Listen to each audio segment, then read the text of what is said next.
嗨，大家好，我是坦平叔，带大家真正的中国。今天是2024年11月20号，这一期咱们继续聊聊恒大清盘，聊聊中国的房地产。有媒体报道越秀地产与一家银行订立总值35亿港元融资协议，当中一份5亿元循环贷款融资协议为期1年，另一份30亿元融资协议为期3年。融资协议规定，大股东越秀企业的持股不能少于30%。越秀企业目前持有公司40%股份，就是越秀在香港市场上去融资，一共是35亿。这个新闻说明什么呢？实际上越秀是广东国资委的，应该是广州市，这就说明这个国企目前也不轻松就是面临着巨大的资金压力，就是国内这么多白名单，对吧？这么的融资宽松，而且国企它还是缺钱，在这个一顿组合拳9楼市这个支持之下即便国企房地产开发商日子也没有好过多少。我们看一看这个外资机构对咱们这个2025年经济形势也有什么新的看法。首先是这个高盛高盛预计2025年中国 GDP 增速为 4.5%。 近期国际投资机构高盛发布了2025年中国经济和中国股市的展望报告。报告中，高盛宏观团队预测2025年中国经济 GDP 增速为 4.5%， 基本符合市场一致预期。预计明年 CPI 和 PPI 通胀分别为 0.8% 和 0%。 通胀低迷原因有二：第一，当前经济存在抑制通胀的结构性因素，包括历时多年的房地产下行，以及持续存在的工业领域超额产能，还是产能过剩呢？房地产价格下行导致的第二个，恢复消费者信心，提振劳动力市场和工资增速可能需要时间，也就是恢复消费者信心，提高工资，提高收入，这个都不是一朝一夕之功所以高盛认为明年还是面临着通缩的风险。而这个瑞银呢，他最新给出的这个2025至2026中国经济展望，他的结论就更加简单直接。他认为政策支持将是关键。他这个观点跟咱们这2天讲的差不多，也就是他认为2025到2026年政策支持部分抵消外部冲击。他这个外部冲击主要是地缘政治，还有一个就是特朗普一上台之后关税。他的观点是这样子的他说，在基准情景下，我们假设美国2025年9月起分阶段对中国进口商品加征关税，并且中国将加码政策支持。我们预计2025年中国 GDP 增速放缓至 4%， 比那个高盛 4.5% 又少了 0.5%它是在2026年大幅放缓至 3%， 那就2026年会更惨。进出口可能在2025年仍会正面提振 GDP 增长，但到了2026年出口可能大幅下滑，拖累制造业资本开支，并且对国内带来下行压力。我们预计2025年到2026年政府或加码财政扩张，从而补充地方政府和财力，支持基建投资，并推动房地产市场企稳。他说，我们预计 CPI 通胀增速可能在2025年放缓到 0.1%，26年小幅下跌 0.2%。他是说的好委婉了，也就是他认为2026年就直接就是通缩了2025年还 0.1% 嘛，2026年就变成负的 0.2%， 那不是通缩吗？就是瑞银认为2026年 GDP 增速是 3%， 而且还要出现通货紧缩。其中关于这个房地产，这个瑞银是这么说的，他说，房地产市场调整是影响经济增长的关键，可能仍需要一定时间。他说，9月底的依赖，政府为提振需求，减少库存，出台了一系列房地产支持性政策，这些政策或有助于促进房地产销售和价格逐渐企稳。然而政策落地需要时间，而美国对华加征关税可能会拖累经济增长和居民收入增长走弱，所以加征关税砍的是咱们韭菜韭菜的收入会下降韭菜会失业加剧。他说，这样进一步加剧房地产市场下行压力，那韭菜更没钱买房，对吧？韭菜收入下降，拿什么钱买房呢？他说，我们目前预计房地产销售或在2026年上半年企稳，新开工于2026年年中企稳，2025年二者跌幅分别收窄至5到10%之间和10到15%之之间，一线城市房地产市场或率先企稳，政府房地产去库存进程以及包括户籍改革和房贷利率下调在内的政策支持加码，均可能影响我们的基准预测。市场情绪变化也是重要变量。我们预计中国不会出现严重的信贷紧缩或典型的金融危机，也就是金融危机大家不用担心。但是房地产他这说的不是房价啊，说的是销量。2026年上半年一线城市率先企稳。2025年中国经济预测面临的主要风险，他说美国加征关税的时点和幅度，中国出台政策支持的时点和规模都可能与我们基准预测存在偏差。美国进一步收紧对科技行业的限制措施，或更激进的推进与中国脱钩，可能给中国经济增长带来额外的下行风险，也就是咱们老挂在嘴上的叫特朗普风暴。你不知道特朗普后面还要抡哪个大棒子，这关税只是之一，这关税的大棒这到底是怎么一个抡法，也有讲究，也有变化。所以说总之咱们要应对特朗普风暴。然后瑞银最后他也说了重点在本轮历史最严重的房地产下行周期中，房地产市场的企稳时点难以预测。说来说去就是前面讲那么多都是参考什么2026年企稳那都是参考，谁也说不清楚，难以预测。所以我们总是说25年比24年要差，26年比25年要差，这个是有道理的。但是你说5年10年，这个咱们先不要去说了，这中间变数也很大。但是明年对吧，后年你是能看到，因为你现在无论是用什么猛药对吧，用什么招数，它产生影响都需要时间。就像大船难掉头一个很大的巨轮它就是掉头，那个半径也非常大，它不能马上说就180度转弯。所以你从目前这个惯性往下看，你得出个结论，未来2年会更差，这个没毛病，可以说是板上钉钉，不要有什么侥幸那么具体到对吧，房地产还有金融风险，实际上这个国内也有这个专家早就指出包括瑞银说的地方债，这个第11届全国人大财经委员会的副主任叫贺坚，贺铿铿锵有力的铿，他就谈到了这个地方债、影子银行与房地产的隐忧。大家看视频对许多东西不能过分的乐观，要把问题看得严重一点。那么现在呢，说这个大变数，我也没有说呢一定会出问题。地方债呢是审计署公布的，但是国外呢普遍的比这个估价的高，希望中央重视这个问题，不要到时候呢这个债回不来，这么多钱回不来。它除了这个显性的债务，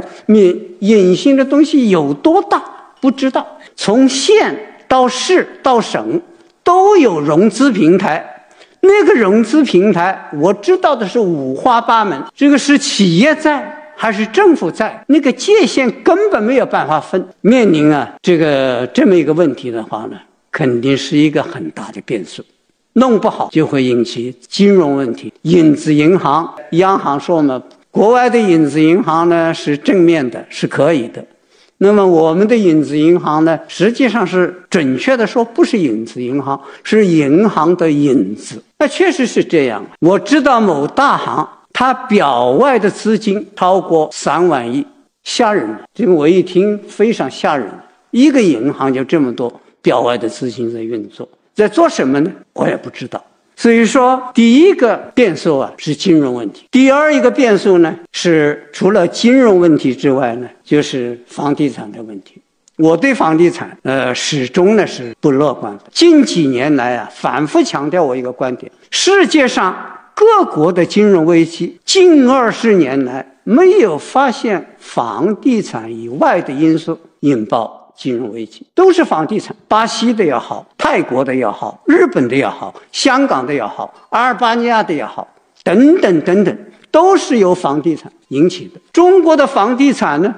问题不能说不严重，盖了那么多高楼大厦，就有的人估计呢可以供30亿人住，这个数字可能有一点大，但是它确实是空置率很高，这恐怕是不能否认的。这是我们房地产研究院研究机构公布的，就像公布地方债一样的，实际的数字肯定比公布的数字大。这个房子放一些年它就过时了，到了一定的时候生活水平提高了，谁还愿意住到40层之上这样的房子里去呢？美国不是这样的，日本也不是这样的。那这个房子过一个10年、20年之后，给谁用呢？猜着它，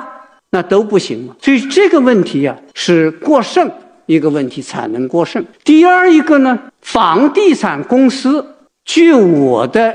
调查研究，上市的房地产公司负债率都很高，至少是有一半是资不抵债的。这是讲上市的，不上市的呢，近几年都是几百家的在破产。最近央行呢提出了一个3条红线来检查，那么据央行的数字来看呢，大概也是有一半的上市公司这3条红线越过的一半以上。所以这些问题呢，房地产的问题令人担心。这个房地产在过去一些年的这个发展过程当中，确实使少部分人炒房富了，所以呢，有许多人炒是摇摇欲试。我们地方呢，吃这个土地财政也吃得嘴甜了，下不来，所以地方政府和一部分有钱人炒房客，我不能用太糟糕的词儿，相互结合。要说的糟糕一点，那是沆瀣一气，反正就把这个房地产呢，要把它推上去，要炒上去，这样弄下去，问题是很大的。一个问题呢，就是国外的变数也还是很大的。国外在特朗普时代呢，逆全球化，如果继续的向前推进，不能忽略这一点。所以是从这3方面来讲啊，我们面临几十年来这个卫浴的大变数，是关系到我们每一个居民的问题。贺坑的这个说法，他这个讲话，我最感兴趣的是影子银行。他说啊，对吧？美国那个叫影子银行，咱们这个叫银行影子，对吧？某一个大行居然它表外就有3万亿，那什么概念？这个就更加验证了咱们的说法，这个地方债、隐性债务到底是多少，对吧？咱们前不久那个财政部披露的说是隐性负债14.3万亿，因为我们是根据这个14.3万亿这个隐性负债啊，所以他搞了个4+6+2化债方案，它是基于你这个14.3，它来搞这么大一规模的。那如果你这不是14.3，对吧？你这是30或者40，那它这个化债方案又是杯水车薪，本来就是跑冒地漏，完了还加上杯水车薪啊，你这不就效果更难预计啊？你看财经委员会的副主任，对吧？他说的一个银行就3万亿，地方政府叫县市省3级都有融资平台，你去算去吧。我们再看条房地产的新闻，这个潇湘晨报报道啊，他说女子87套房被卖，成交34套。合肥女子在长沙87套房被拍卖。11月19日，潇湘晨报记者从拍卖平台了解到，合肥女子李梅在长沙80余套房产2拍结束，此次竞拍共计成交34套房源，2拍才拍掉34套，那还有46套没拍掉，53套啊没有拍掉。他说其中芙蓉区辉煌城有9套房有出价记录，有1套房迎来了5笔出价，成交价均在101万。天心区复兴嘉城有6套有出价记录，雨花村的中航城有2套有出价记录，出价最高的1套房有4笔出价记录。才子嘉都有1套房有出价记录。另外，今日拍卖成功的房源里，最便宜的套成交总价61万，是中航城1套，建面约95.98平的房，折合单价约6367元每平。这说明什么呢？这很多房子没人出价。就我通过这个潇湘晨报报道啊，87套房第2次法拍，因为第2次拍那个价格很便宜啊，就你第1次没拍掉的话，那第2次在第1次基础上还打折，那第2次应该很便宜。居然有很多房子都没人出价，成交的房子啊，也很少看到那个什么出价非常频繁的，这个竞买啊、竞拍非常激烈的，大家互相竞争啊，就说明这个长沙的楼市啊非常低迷。最便宜的长沙啊6367块每平米，这个恐怕大家就心里有数了啊。长沙楼市什么个行情？这个楼市不太好，那作为这个当地的房地产领域的自媒体，那就得更加小心谨慎啊。这个第一财经日报报道啊，说据信长沙微信公众号，为进一步加强长沙市房地产领域网络信息治理，引导房地产类自媒体规范信息发布，依法依规运行。11月19日，在湖南省网信办指导下，长沙市网信办联合市住建局对5家房地产领域自媒体运营人开展集中约谈。约谈会上，市网信办通报了各自媒体账号违规情况，组织学习了《中华人民共和国网络安全法》，要求各自媒体引起重视，全面整改，举一反三，提醒其准确把握政策，规范发布信息，正确引导舆论。又是引导舆论了，那你说，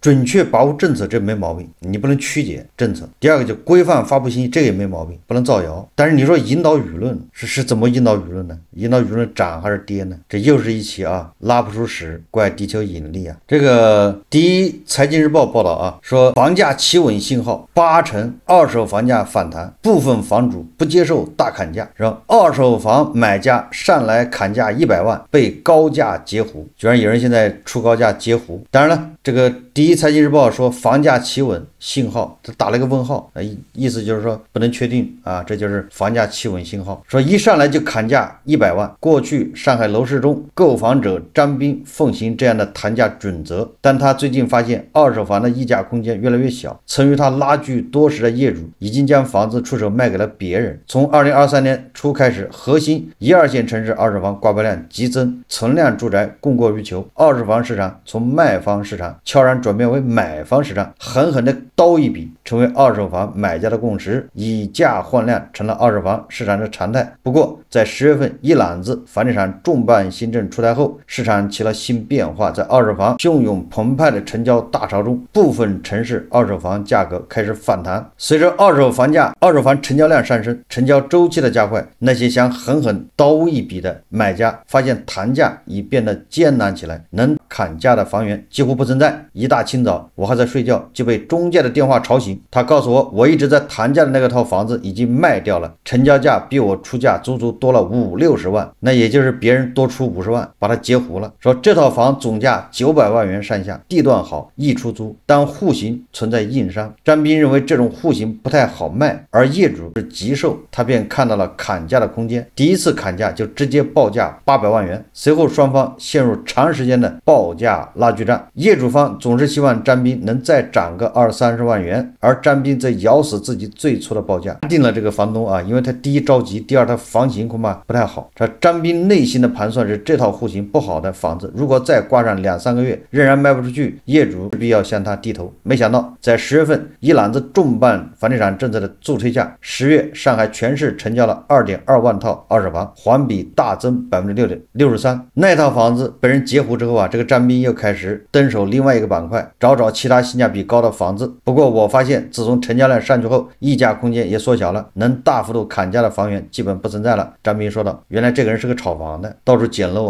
准备炒房的。溢价空间小，那是10月份、11月份，这是一个短暂现象。等到12月份房子卖不出去，又得降价，溢价空间就变大了，见面就砍100万。说10月份以来，不仅惜售的业主多了，往上调价的业主数量也大增。他说，虽然二手房涨价不算是市场的主流情况，但一部分业主上调挂牌价也确实是个新情况，这能体现出市场风向确实已在转变。这都是短期现象，根基就是基础没有变，也就是韭菜的收入没有明显变化，哪来的那么多人就是去买房？都是这些炒房的。就是那个第一财经写的这个张斌他实际上是个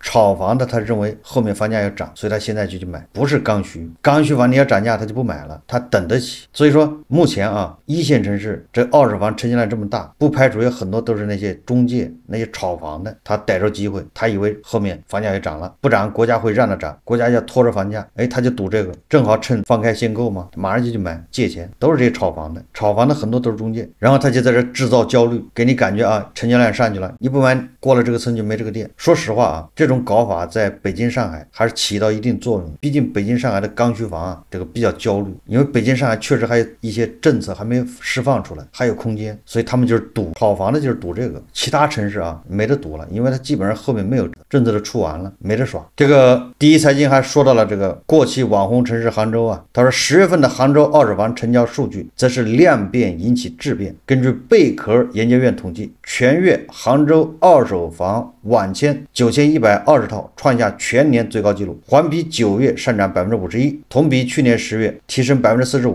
值得关注的是，这一次不再是以价换量，10月杭州二手房网签成交均价29411元每平米，环比9月价格足上涨4.7%。而此前被称为破发板块的杭州亚运村以及惨了的未来科技城板块，在11月以后都出现了不少涨价房源。他说不过啊，光凭这些数据能判断楼市已经止跌回稳了？这究竟是短期脉冲式行情还是长期趋势？这仍是广大业主和购房者关心的问题。从10月份至今成交量来看，止跌是肯定的，而且一线城市楼市成交同比环比都有大幅提升。从价格来看，部分城市二手房价格出现了小幅度的反弹，至于能否判断楼市已经回稳，还需要观察，因为市场情况不是一蹴而就的，即便这2个月不错，后面能不能延续要打个问号。从以往经验来看，在集中出台楼市政策后，市场会一个爆发期，像这一轮市场成交量的爆发延续到12月上半月估计没有问题，12月后半月交易动能有可能会减弱，1、2月份则可能会进入楼市的传统淡季。传统淡季过后，到明年的春天，市场会不会延续热度，现在很难说。不过既然我们短期刺激政策是有效果的，那么后续市场如果疲软，我个人判断是会通过政策来保持市场的温度，从而将市场真正的稳住。这是专家说的啊。但是啊，专家也说了，我觉得核心1、2线城市做到楼市止跌企稳，乐观估计到明年下半年了。目前重点1线城市还没有完全做到量价止跌，市场还存在一定的不确定性，部分城市的交易量和价格的反弹是否具备持续性，还需要进一步观察。实际上很简单啊，到了12月份，因为你可以看同比数据，就跟去年比涨了还是跌了。再看一看香港，今年2月份全面撤辣以后，香港的楼市也就火了2、3个月，后面就创了2008年的新低啊。我想我们的1、2线城市啊，大概率跟香港差不多，就这个走势啊，说白了也就是脉冲式的。但是由于上海它的后面还有政策，它还有空间呢，所以说你很难说它后面怎么走。但是其他城市啊，基本上就是你比如说广州没得耍了，户口都放开了。但是具体的啊，该不该买房，我们来听一听李超人、李嘉诚的他的意見。大家看視頻。唔少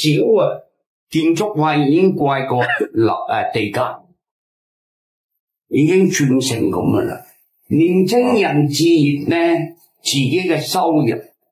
同你個置業分期付款做得到嘅時候呢，幾時買樓自住都冇問題啊。但係開話啊，我搏一搏。炒多2層樓就唔好啦，建築費貴過樓價。實際上大家聽完這個李嘉誠啊、李超人的意見，跟咱們平時說的是一樣的，略有不同的是，對吧？你是剛需房，你得看一看你的抗風險能力。如果你抗風險能力很強，那你就買，早買啊，早踏實。剛需房啊，如果你說我抗風險能力比較弱，那就等，不用急，你先租房住。有的剛需房啊，他說他可以全款買，那你全款買，那你就買啊，買完了之後，對吧？你就住着，至於它漲跌跟你都没关系，那都是账面资产在变，因为你那个钱存银行你也不花，你投资那也有风险呢，是不是你本金都没了，对吧？你炒股说不定套你20%、30%，比那房子跌着还难受。所以说啊，你这刚需房就是主要看自己的风险，抗风险的能力。咱们一直说啊，你不要指望着买在最低点，这个很难做到。如果你有这个心态，说买房要买在最低点，那估计你永远好不了。但是咱们一直说啊，如果你抗风险能力差，你连首付都是借的，然后你那工作朝不保夕的，然后那个收入上下浮动比较大，那就算了。好，这期节目就聊到这里，感谢大家收看。如果喜欢我的节目，欢迎订阅转发，也可以在下方留言评论，谢谢大家。